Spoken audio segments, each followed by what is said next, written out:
Bismillahirrahmanirrahim. Assalamualaikum warahmatullahi wabarakatuh. Selamat pagi semuanya, anak-anakku kelas 11. Semoga dalam keadaan sehat walafiat ya. Oke, sekarang kita mau lanjut ke materi kebijakan moneter. Nah, kebijakan moneter ini adalah merupakan salah satu cara untuk mengatasi inflasi.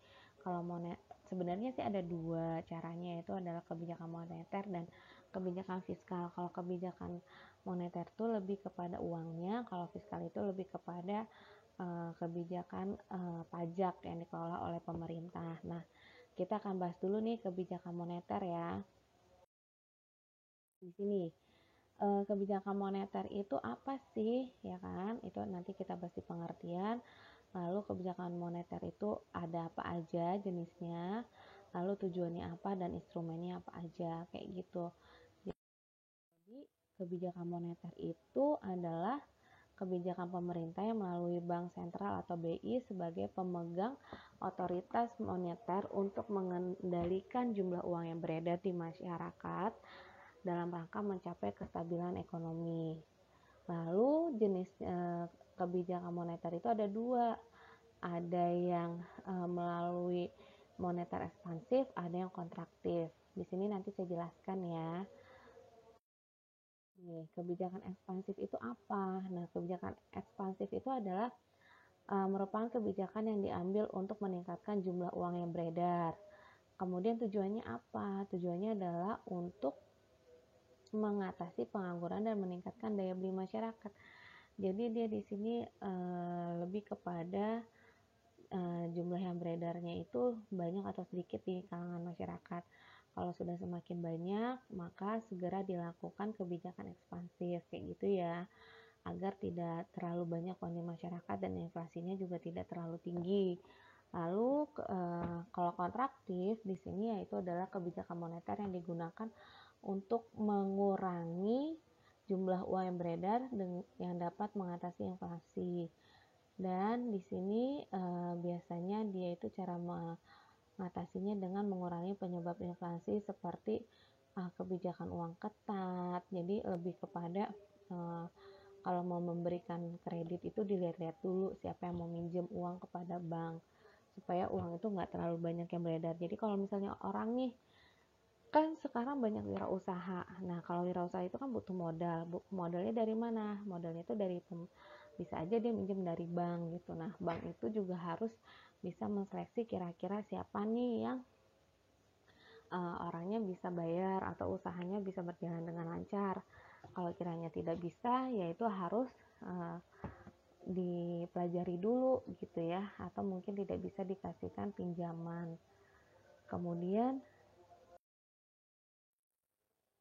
tujuan kebijakan moneter. Nah, tujuan kebijakan moneter itu apa? Yang pertama adalah menjaga stabilitas dan pertumbuhan ekonomi gitu, agar ekonomi negara berjalan baik dan sesuai dengan harapan. Itu yang pertama. Yang kedua, untuk menjaga stabilitas harga dari banyaknya jumlah uang yang beredar dan untuk meningkatkan kesempatan kerja.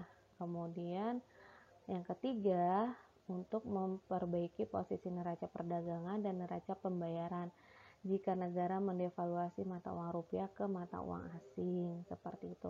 Jadi intinya sih menjaga supaya stabilitas harga, stabilitas ekonomi itu dapat berjalan dengan baik dan lancar. Nah, instrumennya di sini kebijakan pasar terbuka. Nah, kebijakan pasar terbuka ini yaitu adalah dengan menjual surat berharga Bank Indonesia atau surat Bank Indonesia kepada masyarakat. Jadi logikanya kan gini ya nak ya, ketika terjadi inflasi, uang yang di masyarakat tuh pasti banyak banget ya kan. Gimana sih caranya supaya uang yang di masyarakat tuh tidak terlalu banyak? Berarti pemerintah harus menarik uangnya itu. Nah, gimana cara menarik uangnya? Itu ada banyak instrumennya. Yang pertama adalah ini pasar terbuka. Jadi pemerintah itu menjual surat berharga Bank Indonesia misalnya kayak saham atau apa. Nah, ketika suratnya itu dijual kepada masyarakat, jadi kan uang yang ada di masyarakat masuklah ke pemerintah kayak gitu loh. Jadi surat ditukar sama uang. Jadi uang di masyarakatnya itu masuk ke pemerintah. Nah, Kalau kebijakan diskonto ini adalah melakukan menaikkan suku bunga. Jadi kalau orang nabung bunganya jadi tinggi, jadi mengiming-imingi biar orang itu bisa menabung. Jadi kalau misalnya lagi mau lebaran nih, kan banyak orang yang dapat uang ya.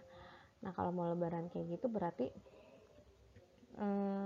suku bunganya harus dinaikin supaya tidak terjadi inflasi. Jadi nggak banyak orang untuk belanja, jadi masih bisa buat nabung gitu, karena mereka berpikir bahwa kesempatan nih, bunganya lagi naik, kalau nabung jadi lebih baik gue tabungin deh yang lebih banyak biar dapat keuntungan banyak, seperti itu. Kemudian kebijakan giro wajib minimum. Nah ini juga adalah meningkatkan cadangan minimum yang harus disimpan oleh bank. Misalnya setiap bank harus punya cadangan uang itu berapa. Nah itu harus diberikan cadangan minimum supaya nanti kalau terjadi sesuatu hal itu ada dana antisipasinya gitu ya. Ini juga kebijakan cadangan minimum tidak jauh beda dengan giro wajib minimum. Kemudian kredit ketat. Nah, kredit ketat ini adalah kebijakan di mana harus bisa melihat siapa yang diberikan pinjaman. Kalau orang itu atau perusahaan itu tidak bisa memberikan usahanya tidak bagus, ya itu harus dikaji lagi. Tapi kalau usahanya bagus, boleh aja diberikan pinjaman. Jadi harus menseleksi. Kenapa sih? Karena pada saat inflasi itu kan uang di masyarakat terlalu banyak. Jadi jangan semua orang yang kalau mau minjem uang kepada bank itu dikasih. Nah maka pada akhirnya nanti uang yang di masyarakat akan terlalu banyak. Jadi harus dipilih-pilih mana yang dikasih, mana yang enggak. Kemudian ada kebijakan devaluasi dan revaluasi. Nah ini juga ya, kalau devaluasi dan revaluasi ini adalah kebijakan bank sentral untuk memutuskan tentang mata uang kayak gitu. Kemudian kebijakan dorongan moral. Kebijakan dorongan moral ini juga jadi Bank BI itu menginformasikan bahwa kalau misalnya terjadi inflasi, kalau pemberian kredit itu sebaiknya dilihat-lihat dulu apakah memang orang itu membutuhkan atau tidak, terus memberikan dorongan moral bahwa kita ini lagi inflasi, jadi tolong belanjanya jangan terlalu banyak, atau lebih baik kita menabung dan segala macamnya. Kemudian kebijakan centering itu adalah pemotongan nilai rupiah. Jadi ini sih agak sulit ya kalau centering, tapi dulu kita pernah ngalamin. Jadi centering itu adalah memotong nilai rupiah. Nah ini udah sangat-sangat riskan kalau misalnya sampai menjalankan hal ini, seperti itu. Kemudian ini yang devaluasi dan revaluasi itu, kalau devaluasi itu adalah kebijakan bank untuk menurunkan nilai mata uang yang tadi saya bilang ya, berhubungan dengan mata uang. Kemudian kalau misalnya terhadap mata uang asing, kemudian ini sangat-sangat berpengaruh terhadap neraca pembayaran kegiatan ekspor dan impor kita, seperti itu. Kalau devaluasi itu menurunkan, kalau revaluasi itu adalah menaikkan. Jadi kalau revaluasi itu menaikkan nilai mata uang, seperti itu ya. Nah itu adalah instrumen dari kebijakan moneter untuk mengatasi inflasi. Jadi ada kebijakan yang pertama itu adalah menjual pasar terbuka atau menjual surat berharga. Kemudian ada lagi politik diskonto, kebijakan cadangan kas, cadangan giro minimum, kemudian kredit selektif atau kredit ketat, dorongan moral, devaluasi dan revaluasi, serta centering. Jadi itu semua merupakan kebijakan moneter. Oke deh. Ternyata selesai sudah materi kita tentang kebijakan moneter.